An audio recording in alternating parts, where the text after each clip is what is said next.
Senhor, eu te dou graças pela nossa igreja, pela nossa equipe, te damos graças pelas professoras que comunicarão a tua palavra, o teu evangelho, numa linguagem que os nossos pequeninos entendam. E queremos, Pai, ser aquecidos pelo teu Santo Espírito ao ouvir a tua voz através da vida de muitos. Use ele poderosamente como instrumento do Senhor em nossas vidas. Em nome de Jesus. Amém.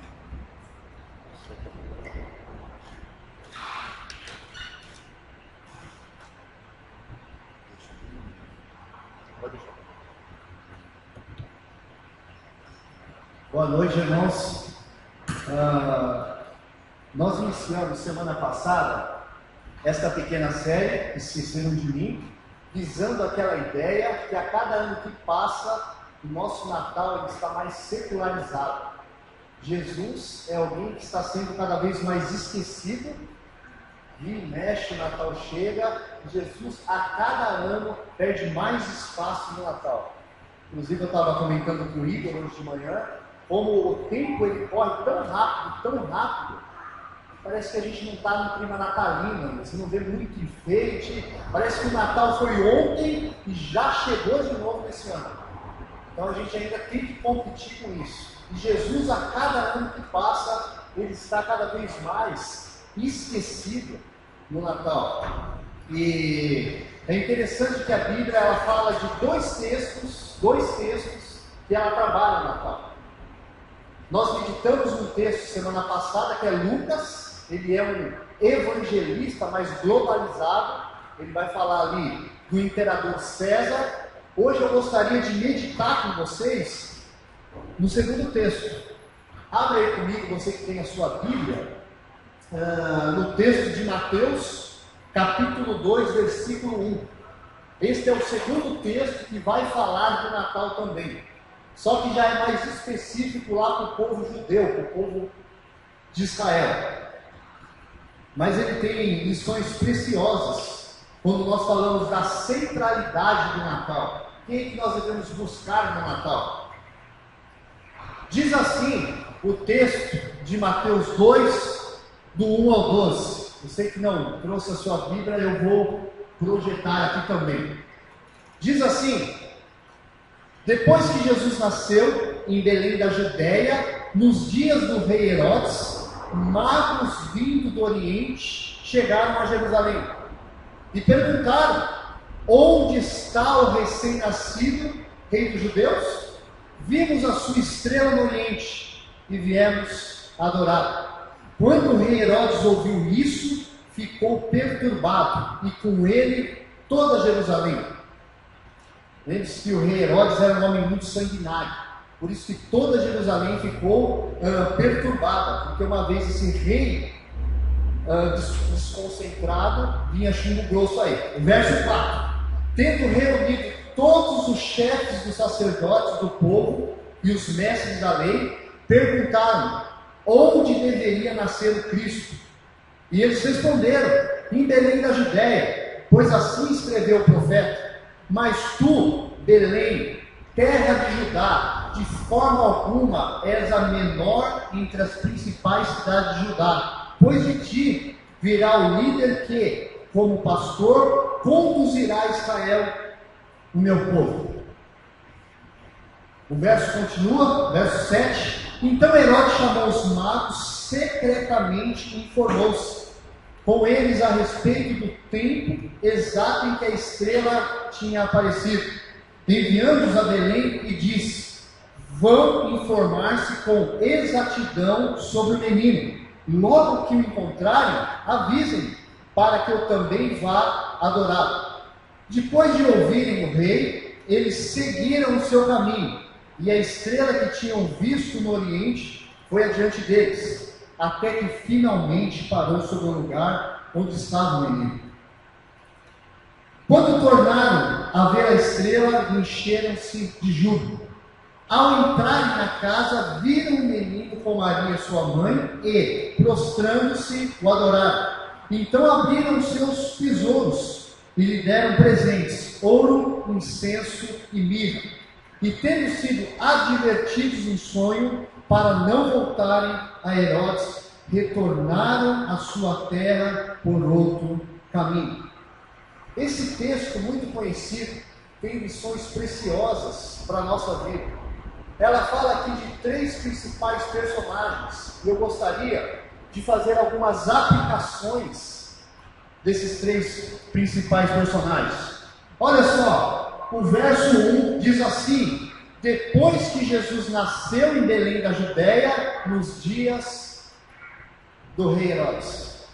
A primeira pergunta que eu gostaria de fazer nesse texto, para a gente entender todo o contexto: quem é o rei Herodes? Quem é esse personagem? Ele é um idumeu, ok? Só para explicar para vocês rapidamente, havia uma região chamada Edom, ok? Lá na antiguidade, bem na antiguidade, um dos pais do povo de Deus, chamado Israel, era Jacó.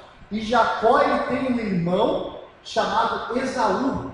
E uma determinada etapa da vida desses irmãos, eles brigam e eles viram inimigos. Jacó e Esaú são inimigos. E nesse período em que eles são inimigos, surge a nação de Edom.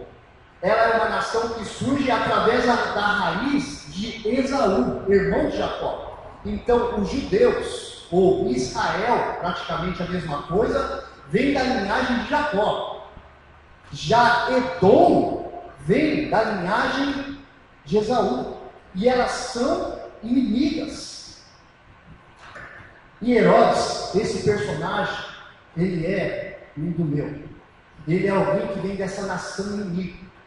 Vocês conseguem ter isso em mente? Que o povo judeu, o povo de Deus, está sendo governado por um rei da nação inimiga? O último técnico do Corinthians, do Palmeiras que caiu, Mano Menezes, dizem que ele é corintiano. Dizem as más línguas. Você imagine um técnico corintiano dirigindo o Palmeiras. Tinha que dar no que deu. É mais ou menos assim que os judeus se sentiam. Logo, ele é colocado por Roma, que é a nação que controla o mundo, como rei dos judeus. Mas os judeus não o reconhecem como rei. Olha que complicado. Então Herodes é alguém que está há 30 anos tentando provar que é o rei dos judeus. Uma coisa que ele faz, por exemplo, são inúmeros casamentos políticos. Um deles foi uma filha de um sacerdote, para tentar agradar o povo judeu. Ele é um cara que tem o seu reinado altamente contestado pelos diversos grupos judaicos. Por exemplo, ele constrói o templo de Israel, alega os judeus falam: que joia, a gente tem um templo. Quem que construiu? Herodes. E ao mesmo tempo ele faz a fortaleza de Massada, com medo de uma possível rebelião do povo judeu. Então, com medo do povo, ele faz essa fortaleza e ele se esconde. Ele é um cara depressivo e paranoico. Ele mata uma esposa, 2 filhos, e sabe o que ele faz? Com medo que ninguém chore a sua morte, Herodes diz assim: olha, quando eu morrer, eu quero que vocês matem também um grupo de homens nobres. Porque se o pessoal não chorar por mim, vão chorar por ele. Logo, Herodes, ele é uma pessoa em busca por poder, popularidade. Herodes é um homem em busca por reconhecimento. Assim como eu e você, nós somos pessoas em busca. Em busca do quê? É a nossa agenda semanal que demonstra aquilo que eu estou em busca. Eu posso dizer para Jesus que Ele é Senhor da minha vida, que eu amo, mas são as minhas buscas, a minha agenda que demonstra de fato o que é o sentido da minha vida. E Herodes, ele é um rico pobre. Ele é um poderoso frágil. Ele é alguém que você veria dentro de uma Ferrari, mas tudo que Herodes precisava é de ser amado, é de alguém que desse um abraço nele, de alguém que se aproximasse em Herodes em amor. Logo, Herodes, ele é um governante injusto que abusava do seu poder. E quando a história é poder, a grande pergunta que surge no mundo é: quem é responsável por tanta injustiça no mundo?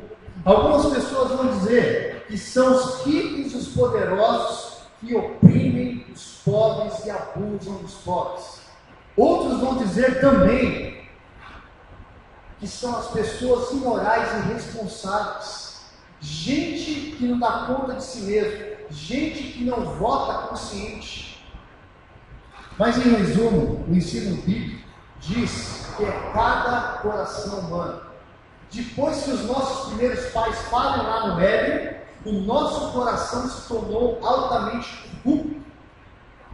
E agora, é como se eu tivesse um rei dentro de mim, e eu sou o Senhor da minha vida. E toda vez que alguém, que o menino Jesus, toda vez que Deus, ele se entra na minha frente e atrapalha os meus planos, eu vou contra esse menino. Logo, a reação de Herodes contra Cristo é um retrato da minha e da sua vida. Mas o texto continua. O texto também diz assim: magos vindos do Oriente chegaram a Jerusalém. Quem são os magos? Então nós falamos de Herodes, e agora eu quero falar um pouquinho dos magos, para a gente fazer uma aplicação e terminar. Quem são os magos? Olha que interessante. Deixa eu bater um pouquinho aqui na tradição do que a gente aprende aí nos presépios e do que é o Natal. Primeiro de tudo, a Bíblia não diz que são 3. A gente ouve por aí 3 reis magos. A Bíblia não diz que são 3. Alguns estudiosos acreditam que são 3, porque eles deram 3 presentes: ouro, incenso e mirra. Mas a Bíblia não diz que cada um deu um presente. Só diz que foram 3 presentes. Logo, poderiam ser 5 que deram 3. 2 que deram 3. A única coisa que a gente sabe é que eles eram mais do que um, porque a Bíblia fala no plural, ok? Eles também não são reis. Essa ideia dos 3 reis magos, eles também não são reis. E eles também não se chamam, conforme diz a tradição, Baltazar, Belchior e Gaspar. É pura tradição. Quem são os magos? Eles são estudiosos místicos, homens que vieram da antiga região da Mesopotâmia. Houve um período em que o povo de Deus foi levado cativo para a Babilônia, e lá eles tiveram contato com outros povos. E esse conceito que iria surgir na história do Messias foi divulgado por lá também. Então esses magos são estudiosos. Eles olham os corpos celestiais. Eu sei que não é escola dominical aqui, é que eu gosto de uma polêmica, mas se nós estivéssemos aqui numa escola dominical, eu ia perguntar para vocês o seguinte: é verdade que Deus não fala com gente que mexe com horóscopo, com gente que mexe com misticismo e outras coisas? A gente tem um relato de Deus se revelando a gente que, segundo nós mesmos, Deus não fala. Às vezes nós temos um costume de pegar a Trindade, colocar numa caixinha e falar assim: gente, é assim, ó, Deus só age assim, viu? É muito fácil. A Trindade não sai dessa caixinha aqui, e de repente acontecem algumas coisas que ela sai da caixinha e a gente fica apavorado e fala: ué, o que aconteceu? Não entendi. Existem algumas coisas que é um grande mistério, e Deus fala e se comunica com eles. Mas o interessante é que esses magos, assim como Herodes, são pessoas em busca também. Busca por informação, por conhecimento, por revelação de mistérios. Assim como nós. Deixa eu só caminhar aqui um pouquinho com o texto. E diz assim: magos vindo do Oriente chegaram a Jerusalém e perguntaram: onde está o recém-nascido rei dos judeus? Pare e pense um pouquinho comigo rapidamente.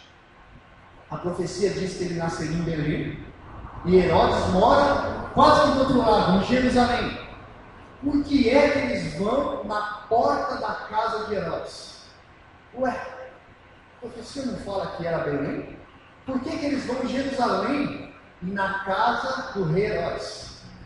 Para mim, explicação bem simples. Se Herodes é o rei dos judeus, e se nasceu o rei dos judeus, logo deve ser filho de Herodes. Quem é que Roma grita que é o rei dos judeus? É Herodes? Ah, nasceu o rei dos judeus, o herdeiro? Ah, então deve ser filho de Herodes. E aí o que os magos fazem? Vão na porta de Herodes e batem. Onde está o menino? Nós viemos para adorar. Sabe o que eu acho muito interessante nessa história? Que por trás desta pergunta, onde está o recém-nascido rei dos judeus, existem duas reações diferentes. Os magos têm uma reação, mas Herodes, ele tem outra reação. Interessante que Herodes é um homem que precisa ser perto de si mesmo. Você consegue entender que um dia o Salvador, que um dia magos, um dia Deus, dentro da sua soberania, manda homens para bater na porta de Herodes, para dizer: Herodes, nasceu aquele que pode libertar você das suas paranoias e loucuras, das suas buscas infindáveis por reconhecimento, por poder, aquilo que está te matando aos poucos, Herodes. Ele nasceu. E sabe o que Herodes faz? Ele trama contra o mundo. Nós precisamos aprender a ler, a ouvir a história das pessoas. Quando nós entendemos a história das pessoas, nós conseguimos entender por que as pessoas reagem assim, por que elas têm determinadas buscas. Dá uma olhadinha rapidamente nesse vídeo.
É interessante que algumas pessoas foram apresentadas nesse vídeo, e cada uma delas tem histórias, reações e buscas diferentes. Sabe o que eu acho mais bonito nisso? É que Deus não nos trata como um bloco. Ele relaciona com a gente conforme a minha história e a sua história. Ele faz isso com a mulher samaritana, quando ele cria uma conexão com ela, numa madrugada com um homem chamado Nicodemos. Deus trata comigo e com você conforme a sua história, as suas feridas e as dores que só Ele conhece, que você tem passado. E o nosso texto continua. Esta pergunta, ela vai gerar duas reações. Onde está o recém-nascido rei dos judeus? Para Herodes, esta pergunta revela o centro da sua debilidade. Toda a fraqueza de Herodes. Ele está há 30 anos tentando provar que é o rei dos judeus. Quando os magos dizem, olha, surgiu alguém na história que vai te desbancar, alguém que segundo a profecia é o verdadeiro rei dos judeus. Isso demonstra para Herodes todo o centro da sua fraqueza. E o interessante é que Herodes, quando ele ouve isso, que ele está diante de alguém que pode libertá-lo de toda a sua loucura, ele fica altamente perturbado. E qual é a reação de Herodes? Ele então trama contra o inimigo.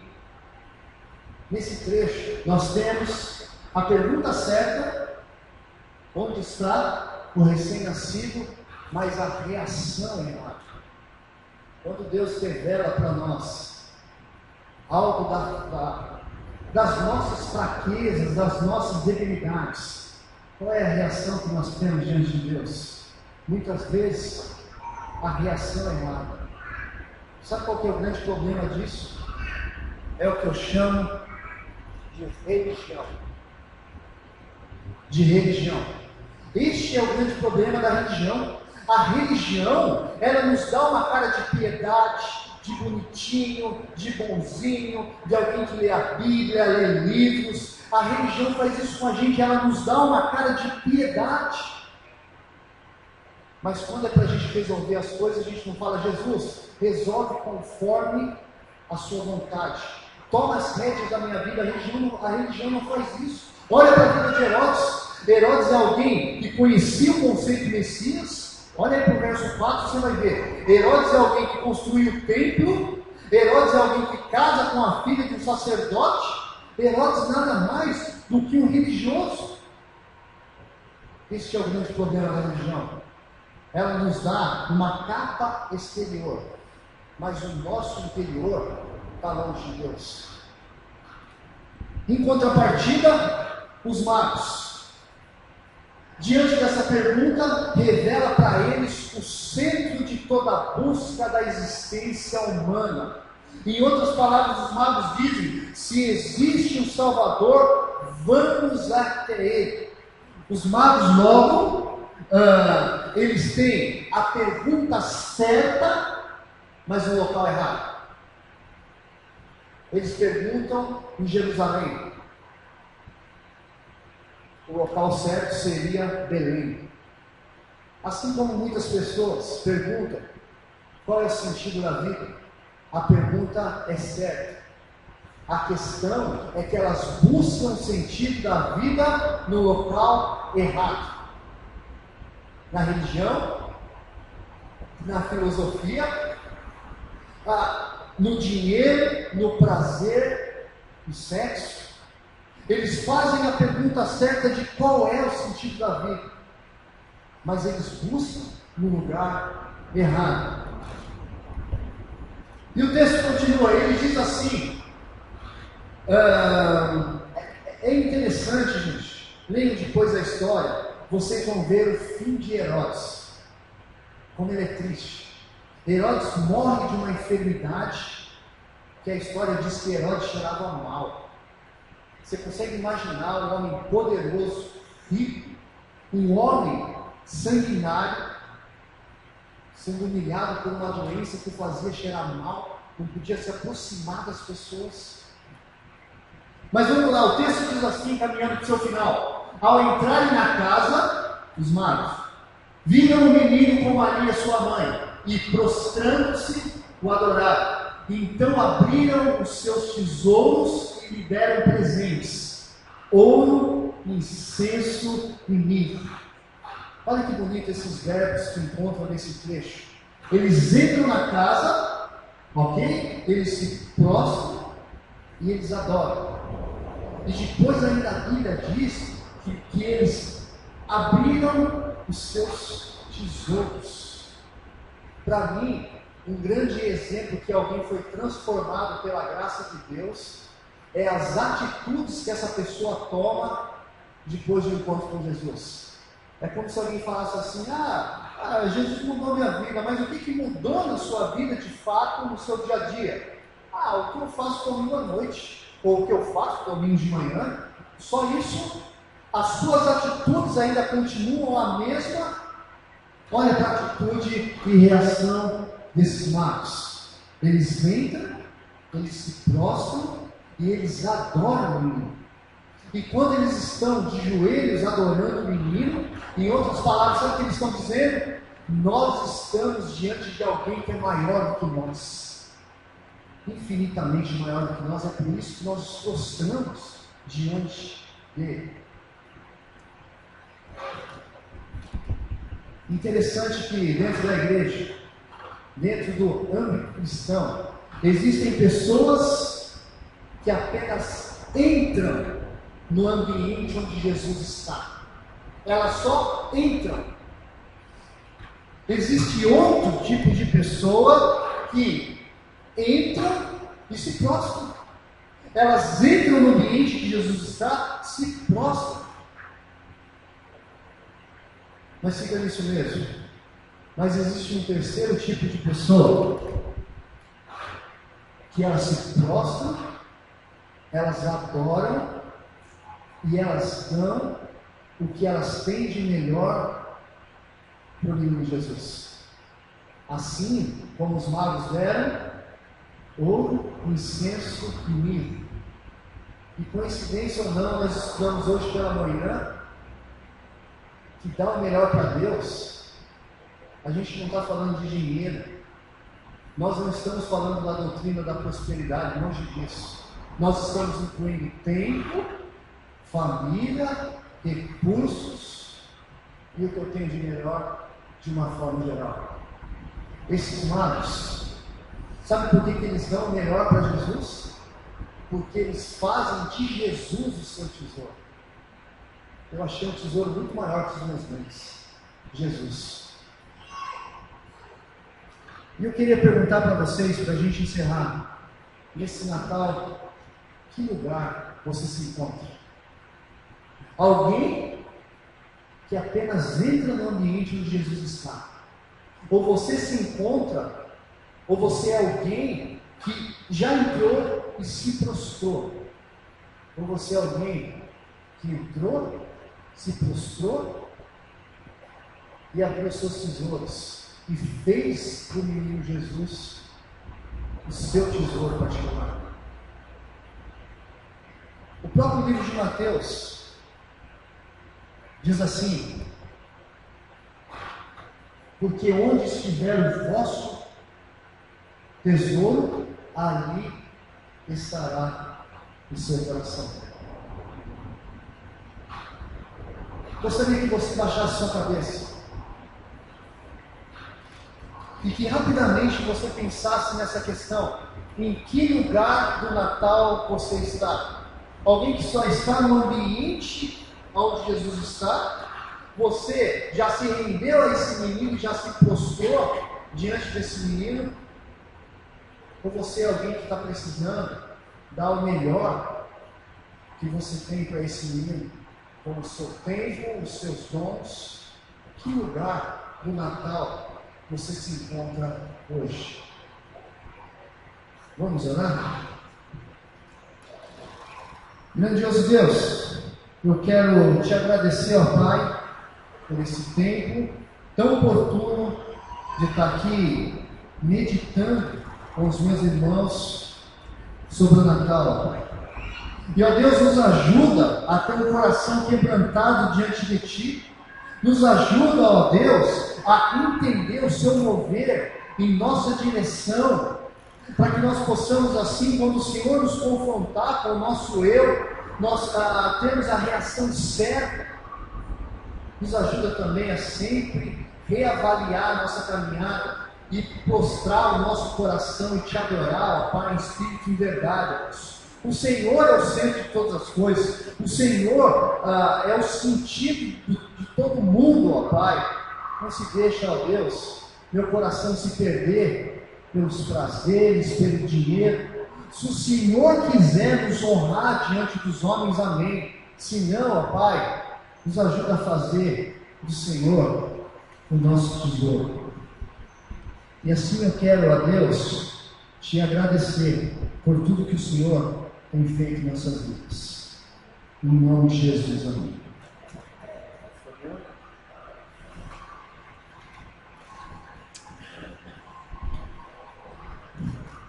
Nós estamos nessa série de Natal e vamos dar sequência nessa canção.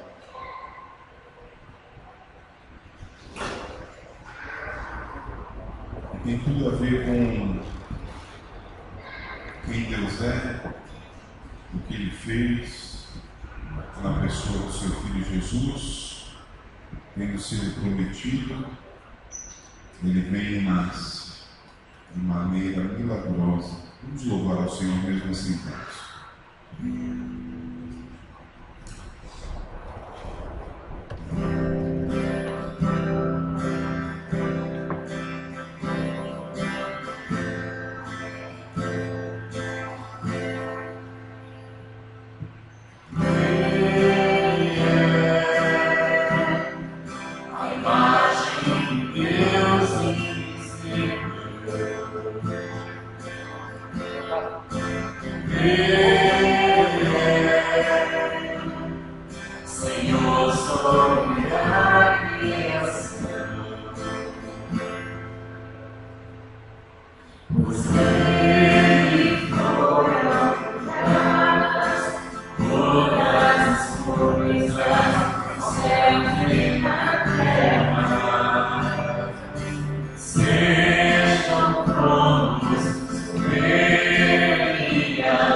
Fiquemos em pé, nos oremos recebendo o nosso culto nessa noite. Louvado seja Deus.